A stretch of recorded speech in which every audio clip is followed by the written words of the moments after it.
So we have Doucet from Oklahoma State taking on Luffman, the 26th seed from Illinois.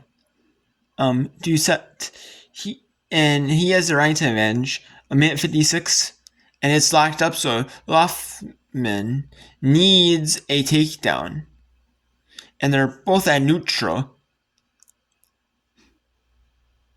And Doucet can take a stall call before the warning stall call before it's a point. They can afford to, or even if it is a point, Doucet can take it because Luffman has to have a takedown, and it's both out of bounds.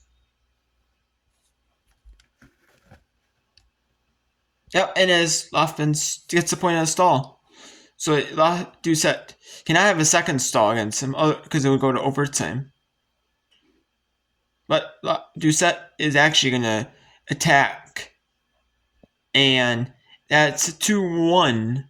Doucet with the win over Luffman, and he'll take on the 14th seed from Minnesota, Hockey, in the second round, in the heavyweight champs second round.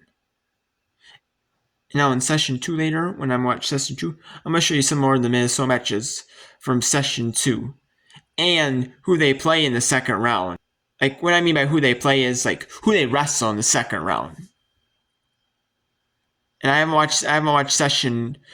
I only started watching session 1. I know it's like 1 to 10 in the morning. Yes, I know that.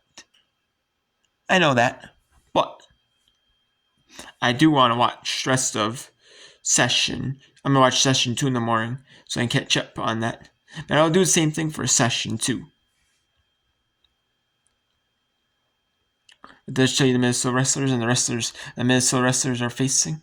I'm going to focus on the Minnesota match, and if there's a second match with non-Minnesota wrestlers at the same time, I am going to do whoever the Minnesota wrestlers are facing, either in a consolation bracket. I mean, the consolation is a little bit harder, but especially for the ones that are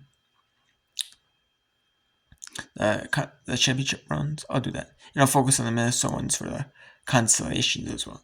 Show you a little bit of them like zoomed in like this.